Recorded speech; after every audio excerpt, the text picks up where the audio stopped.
नमस्कार दोस्तों जंतर मंतर पर इस समय जो प्रोटेस्ट चल रहा है एजुकेशन को लेकर, शिक्षा मंत्री के रेजिग्नेशन को लेकर, आज इसमें कई सारे डेवलपमेंट हो सकते हैं। देखिए, एक चीज समझने वाली ये है कि जो भी प्रोटेस्ट चल रहा है ना, इसके जो सेंटर फिगर हैं वो है सोनम वांगचुक, और वो जो भी डिसीजन लेंगे वही कहीं ना कहीं तय करेगा कि ये पूरा प्रोटेस्ट किस दिशा में जाने वाला है। अब देखिए क्या होता है ना, कल देर रात को अचानक से एक बहुत बड़ा डेवलपमेंट हुआ। सोनम वांगचुक जी की जो वाइफ हैं, उन्होंने पब्लिकली अनाउंस कर दिया कि सोनम वांगचुक हंगर स्ट्राइक को खत्म कर देंगे अगर दो कंडीशंस मीट होते हैं। आप देख सकते हो खबर, Wangchuk will end fast today if parliament session focuses on education accountability. इसको हम थोड़ा सा डिटेल में समझेंगे, क्योंकि देखिए आज क्या है कि संसद मार्च निकलने वाला है। संसद चलो मार्च निकाला गया है, जिसको लेकर सोनम वांगचुक जी ने भी कुछ लिखा था। तो ये सारी चीजें हो क्या रही हैं, क्योंकि दिल्ली पुलिस का तो ये कहना है कि हमने इसको अलाउ नहीं किया है, धारा 163 लग चुकी है। तो ये सारी चीजें क्या होती हैं, क्या हो सकता है, वो सब कुछ चलिए समझते हैं। लेकिन उससे पहले आप सबको बता दूं, आप में से जो भी लोग यूपीएससी की तैयारी कर रहे हैं, आप स्टडी IQ के साथ जुड़ सकते हैं। यहाँ पर जो हमारे बैचेस होते हैं उसमें प्रीलिम से लेकर इंटरव्यू तक की पूरी तैयारी कराई जाती है। मेंटरशिप, टेस्ट सीरीज, बहुत कुछ है। अगर आपको कोई डाउट है, प्रॉब्लम है, तो ये फोन नंबर दिया है, इस पे कॉल कर सकते हैं एंड यूज कर सकते हैं कोड अंकित लाइव मैक्सिमम डिस्काउंट के लिए। चलिए शुरुआत करते हैं। सबसे पहले यहां पर बैकग्राउंड देखिए। क्या है ना कि अभी जो भी कुछ ट्रिगर हुआ है उसके पीछे का मेन कारण यह है कि भारत में जो कॉम्पिटिटिव एग्जामिनेशन सिस्टम है, स्पेशली नीट को लेकर कंट्रोवर्सी हुई, examination paper leak, recruitment examination में जो डिले हुआ, मतलब पिछले कई वर्षों से अगर आप देखोगे तो यहां पर लगातार कुछ ना कुछ गड़बड़ी सामने आ रही थी। ऑल्दो सरकार ये कह रही है कि देखिए नीट का जो एग्जाम है वो हमने वापस से करा दिया, रिजल्ट भी आ गया, सब ठीक है। लेकिन यहां पर जो अभिजीत दीपके हैं, उन्होंने जो कॉकरोच जनता पार्टी बनाई, अचानक से भारत आते हैं और यहां पर पूरा प्रोटेस्ट जो है स्टार्ट किया जाता है। ऑल्दो आपने देखा होगा कि जब इनिशियली पूरा प्रोटेस्ट स्टार्ट हुआ था तो कोई बहुत ज्यादा ट्रैक्शन नहीं आ रहा था, लोगों का भी बहुत ज्यादा ध्यान नहीं था। It's mainly because Sonam Wangchuk इससे जुड़ गए, और जैसे जैसे दिन बढ़ता गया ना, जब लोगों ने उनके शरीर को देखा, किस तरह से फास्ट होने के बाद जो है उनका जो शरीर हेल्थ है खराब हो रहा था, तो लोगों की जो भावना है वो काफी ज्यादा यहाँ पर जुड़ गई। तो सोनम वांगचुक जी को ये लगता है कि बार बार जो एग्जामिनेशन में फेलियर्स हो रहे हैं, जो प्रॉब्लम्स हो रही हैं, इसकी वजह से मिलियंस ऑफ यंग इंडियंस प्रभावित हो रहे हैं। और ये जो पूरा प्रोटेस्ट है वो कहीं ना कहीं इसी रिफॉर्म्स को लाने के लिए है। अच्छा, एजुकेशन अकाउंटेबिलिटी इतना इंपॉर्टेंट डिमांड क्यों बन गया है? देखो, भारत वर्ल्ड का लार्जेस्ट कॉम्पिटिटिव एग्जामिनेशंस कंडक्ट करता है। आप सोचो ना, नीट हो गया, जीई हो गया, यूपीएससी, एसएससी, रेलवे रिक्रूटमेंट, बहुत सारे, स्टेट पब्लिक सर्विस कमीशन। और जब यहाँ पर इरेगुलरिटीज होती हैं, प्रॉब्लम्स होती हैं, जो स्टूडेंट हैं उनका इतने सालों की मेहनत खराब हो जाती है, उन्होंने इतना प्रिपरेशन किया, जो फैमिलीज हैं उनको फाइनेंशियल प्रॉब्लम झेलना पड़ता है, इंस्टीट्यूशंस जो हैं वो यहाँ पर उनके ऊपर ट्रस्ट नहीं रहता, मेरिट बेस्ड जो रिक्रूटमेंट है उसको लेकर सवाल उठने लगता है। तो ये जो पूरा प्रोटेस्ट है वो इसी चीज को लेकर है कि एक प्रॉपर अकाउंटेबिलिटी तय हो। अच्छा, यहां पर हुआ क्या क्या है, इसका थोड़ा सा टाइमलाइन देख लीजिए।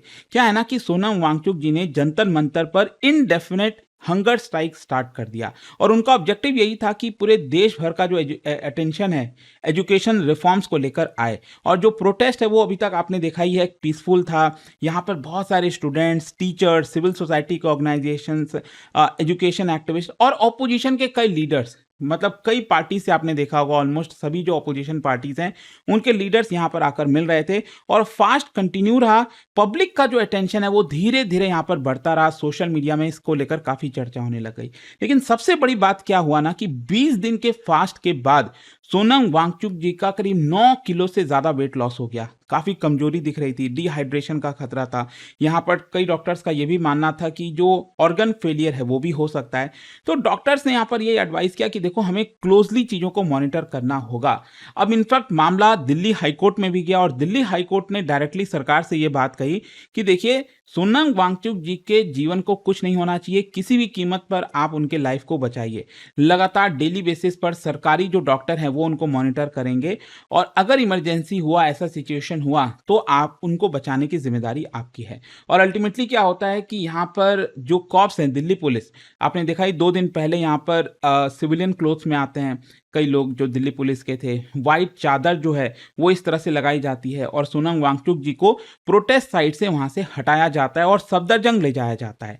इनफैक्ट अगर आप देखोगे तो कल काफी ज्यादा कोशिश की जा रही थी। इनफैक्ट सोनम वांगचुक जी की जो वाइफ है वो दिल्ली हाईकोर्ट में अपील की, उन्होंने कहा कि देखिए, हमें सरकारी अस्पताल से भरोसा नहीं है। हम चाहते हैं कि उनको प्राइवेट हॉस्पिटल शिफ्ट किया जाए। जैसे गुड़गांव में मेदांता है, तो उनका कहना था कि मेदांता या फिर जो हम चाह रहे हैं वहां पर अगर उनको शिफ्ट किया जाएगा तो बेटर होगा। ऑल्दो दिल्ली हाई कोर्ट ने उनके जो प्ली है उसको रिजेक्ट कर दिया है। अब देखो क्वेश्चन ये आ जाता है कि जब उनको उठाया गया, सोनम वांगचुक जी को हॉस्पिटलाइज किया गया, ये इतना कंट्रोवर्शियल क्यों हो गया?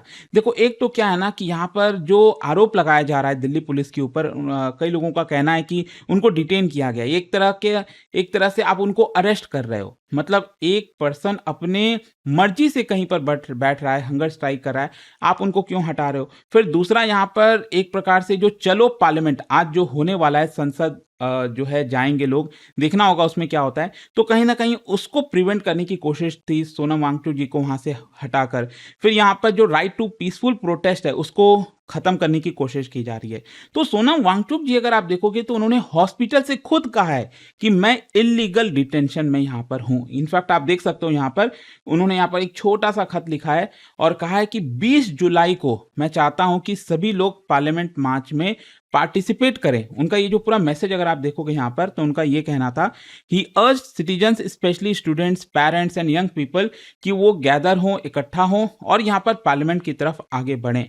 और साथ ही साथ उनका ये भी कहना था कि ये नॉन वायलेंस होना चाहिए, कॉन्स्टिट्यूशनल मेथड के तहत होना चाहिए, लोग प्रॉपर डिसिप्लिन बनाकर रखें, किसी भी प्रकार का कन्फ्रंटेशन या वायलेंस नहीं होना चाहिए। यहाँ पर उन्होंने कई चीज़ों को लेकर कहा, जैसे आप डर से आज़ादी पाओ। उनका कहना था कि एक प्रकार से जो स्टूडेंट्स हैं उनको डर नहीं होना चाहिए कि उनके साथ अगर इनजस्टिस हो रहा है और वो आवाज़ उठा रहे हैं तो उनको डर नहीं होना चाहिए। फिर इसके अलावा जो सिटीजन्स हैं, जो they should not fear speaking against perceived wrong doing, अगर उनके खिलाफ कुछ गलत हो रहा है तो आवाज़ उठाइए। तो इस तरह की मैसेज जो है उन्होंने यहाँ पर दिया। साथ ही साथ फ्रीडम फ्रॉम इनजस्टिस उन्होंने अपील किया कि फेयर एग्जामिनेशन होना चाहिए, ट्रांसपेरेंट इंस्टीट्यूशंस होना चाहिए। तो यहाँ पर ये तभी होगा when we have freedom from injustice. और साथ ही साथ उन्होंने एक बहुत बड़ी बात कही, वो ये था सेकेंड फ्रीडम मूवमेंट है ये। मतलब एक तो जब कॉलोनियल रूल से हमें आज़ादी मिली थी, पहले जब आज़ादी हमें मिली थी, लेकिन ये वाला जो फ्रीडम मूवमेंट है ये हमारा दूसरा है। यहाँ पर हम आज़ादी चाह रहे हैं करप्शन से, डर से, इंस्टीट्यूशनल फेलियर से, इनजस्टिस से।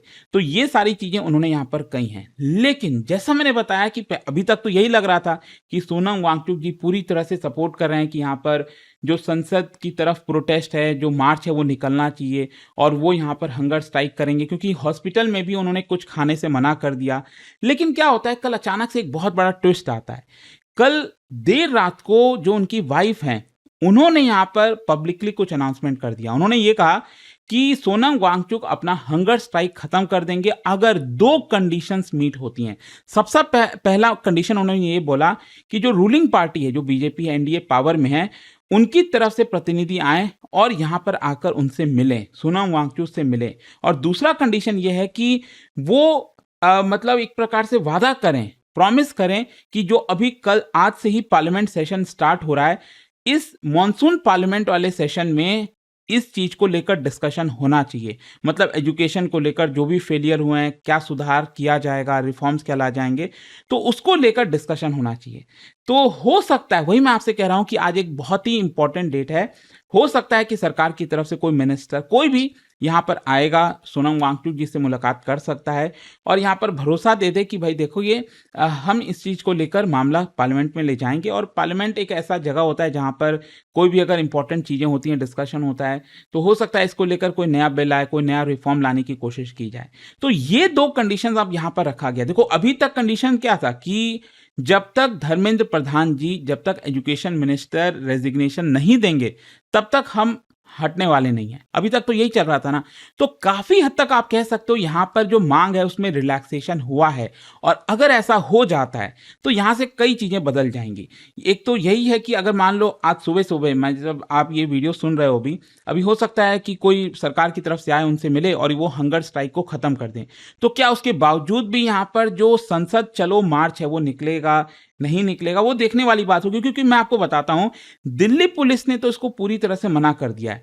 क्या है ना, जो ऑर्गेनाइजर्स हैं कॉकरोच जनता पार्टी अभिजीत दीपके, उन्होंने यहाँ पर कहा है कि हम पार्लियामेंट की तरफ मार्च करेंगे आज एजुकेशन रिफॉर्म को लेकर, एग्जामिनेशन ट्रांसपेरेंसी को लेकर। लेकिन दिल्ली पुलिस का कहना है कि देखो, ना तो हमसे कोई परमिशन मांगा गया और ना तो हमने कोई परमिशन दिया है। अब देखिए इंपॉर्टेंट क्यों हो जाता है, क्योंकि आज पहला दिन है मॉनसून सेशन का, पार्लियामेंट का, और आज स्पेशली इसीलिए चुना गया है क्योंकि पूरे देश भर से जो मेंबर ऑफ पार्लियामेंट है वो आते हैं और यहाँ पर उनके सामने एक प्रकार से चीजों को ले जाया जाएगा, बताया जाएगा। तो हो सकता है कि कुछ यहाँ पर निष्कर्ष निकले। अब देखो दिल्ली पुलिस क्या कह रही है। दिल्ली पुलिस पहली बात तो ये कह रही है कि जो ऑर्गेनाइजर्स हैं उन्होंने हमसे कोई परमिशन मांगा नहीं है और यहाँ पर हमने कोई उनको परमिशन दिया नहीं, और अगर कुछ भी ऐसा वो करते हैं, इस तरह की चीजें करने की कोशिश करते हैं, तो हम उनके ऊपर लीगल एक्शन लेंगे। अब देखो क्वेश्चन ये आता है कि क्या किसी मार्च के लिए आपको परमिशन की जरूरत है, क्योंकि कॉन्स्टिट्यूशन में अगर आप देखोगे तो कहीं पर ऐसे इस तरह की चीजें लिखी नहीं गई हैं। तो क्वेश्चन यही अराइज होता है कि देखो यहाँ पर आपको डिफरेंस करना होगा कॉन्स्टिट्यूशनल राइट और रेगुलेशंस में। कॉन्स्टिट्यूशन हमारा पीसफुल असेंबली को लेकर प्रोटेक्ट करता है कि अगर हम पीसफुल असेंबली करना चाहते हैं, कहीं बैठना चाहते हैं, प्रोटेस्ट करना चाहते हैं, तो संविधान हमें अधिकार देता है, ये हमारा फंडामेंटल राइट है कि हम ऐसा कर सकें। लेकिन साथ ही साथ यहाँ पर जो गवर्नमेंट है उनकी भी जिम्मेदारी है कि लॉ एंड ऑर्डर मेंटेन हो, ट्रैफिक मेंटेन हो, इमरजेंसी सर्विसेज चलती रहे, पब्लिक सेफ्टी हो, नेशनल सिक्योरिटी हो।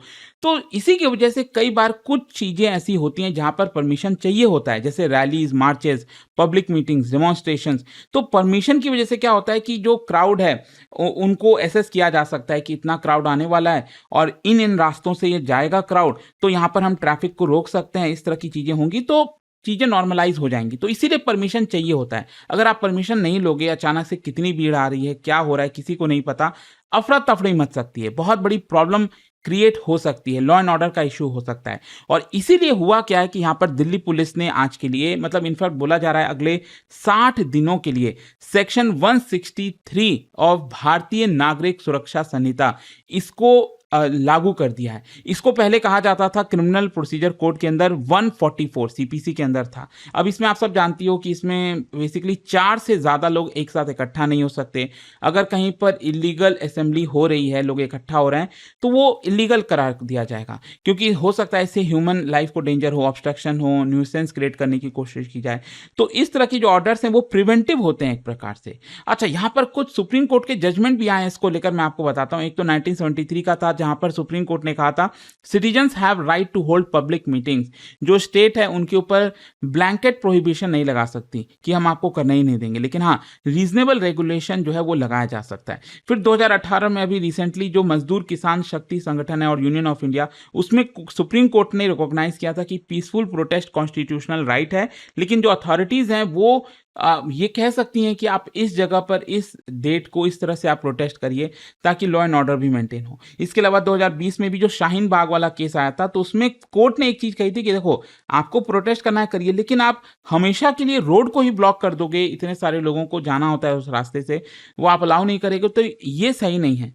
तो इस तरह की कई बार बैलेंस जजमेंट लाने की कोशिश की गई है। अब देखते हैं इसको लेकर होता क्या है। आई होप कि इस वीडियो से आपको समझ में आ गया होगा कि जो सोनम वांगचुक जी का अभी तक स्टैंड था कि धर्मेंद्र प्रधान जी रेजिग्नेशन दो, उसमें नरमी आई है।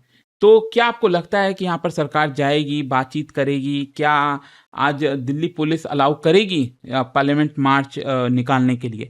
आपका क्या सोचना है इन सारे मुद्दों को लेकर, कमेंट्स में जरूर बताइएगा। और जाने से पहले एक बहुत ही इंटरेस्टिंग क्वेश्चन आप सभी के लिए, एक असर्शन दिया और एक रीजन दिया है, उसके हिसाब से आपको बताना है यहाँ पर कौन सा जो स्टेटमेंट है वो यहाँ पर करेक्ट है। और उसका जो राइट आंसर आप सब जानते हैं, मेरे इंस्टाग्राम पर तो मिलेगा ही, वहां पर अगर आप नहीं, कोई बात नहीं, टेलीग्राम से ले सकते हैं इसका सही उत्तर। और दोस्तों जैसा मैंने आपको बताया, अगर आप यूपीएससी की तैयारी कर रहे हैं, कोई भी बैच चाहते हैं, आपको बस यूज करना है ये कोड अंकित लाइव। ध्यान रखिए कल 21 जुलाई लास्ट डेट है।